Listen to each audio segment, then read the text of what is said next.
கிறிஸ்து நாமத்தினாலே இந்த மதிய வேளை வாழ்த்தி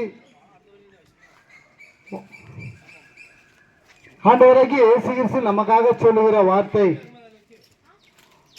வருத்தப்பட்டு பார சுமப்பவர்களே நீங்கள் எல்லாரும் என்னிடத்தில் வாருங்கள், நான் உங்களுக்கு இளைப்பாறுதல் தருவேன் என்று கேட்டுக்கொண்டிருக்கிற பிரியமான சகோதரி சகோதரிகளே,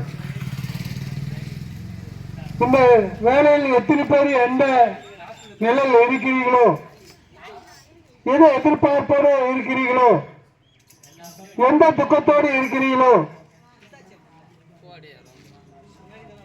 பிள்ளைகள் நிமித்தமா போராட்டமா, கனவு நிமித்தமா போராட்டமா, அப்படி ஒவ்வொரு நாளும் பல பிரச்சனையோடு வாழ்ந்து கொண்டிருக்கிற அன்பான சகோதரி அன்பான சகோதரா, ஆண்டவராகிய இயேசு கிறிஸ்து இந்த வேளையில் உங்கள் இதயத்தை பார்த்து சொல்லுகிறார் என்ன வார்த்தை, இதோ சமாதானத்தை வைத்து போகிறேன், என்னுடைய சமாதானத்தை வைத்து போகிறேன், மனிதன் கொடுக்கிற பிறகு நான் ஒரு காலம் கொடுப்பதில்லை என்று இதை கேட்டுக்கொண்டிருக்கிற பிரியமான அன்பான சகோதரி அன்பான சகோதரா,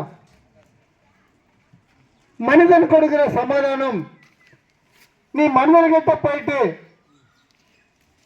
எனக்கு சமாதானம் இல்லை, சந்தோஷம் இல்லை, பல பிரச்சனையோடு இருக்கிறேன், கண்ணீரோடு இருக்கிறேன், வேதனோடு இருக்கிறேன் என்று நீ சொல்ல போயிட்டு உடனே மற்றவர்கள் என்ன சொல்வார்கள், என்ன சமாதானத்தை கொடுப்பார்கள், இந்த என்கிட்ட இருக்குது 100 200 இல்ல சினிமாவுக்கு போலாம், இது மனிதனுக்கு கொடுக்கிற சமாதானம்.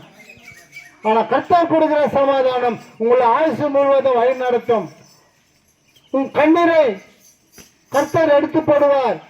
நீ எந்த நிலையில் இருந்தாலும் கர்த்தர் அதை எடுத்து போட்டு உங்கள் சமாதான வாழ்க்கையில் வழி நடத்துவார். இதான் கர்த்தர் கொடுக்கிற சமாதானம். இதான் கர்த்தர் சொல்லுகிறார், நான் மனிதனுக்கு கொடுக்கிற பிராகம் கொடுப்பதில்லை, என்னுடைய சமாதானம் உங்களை ஆயுசு முழுவதும் வழி நடத்தி கொண்டு இதை கேட்டுக்கொண்டு இருக்கிற பிரியமான சகோதர சகோதரிகளே, ஆண்டவராகிய இயேசு கிறிஸ்து கேட்ட உங்கள் இதயத்தை கொடுப்பதாகி கர்த்தர் நிச்சயமா உங்க கவலை எடுத்து போடுவார்.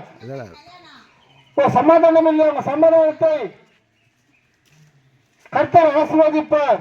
நீ எந்த நிலையில் இருந்தாலும் கர்த்தர் அதெல்லாம் எடுத்து போட்டு நல்ல ஒரு ஆசீர்வாதமான வாழ்க்கை உங்களை வழி நடத்துவார்.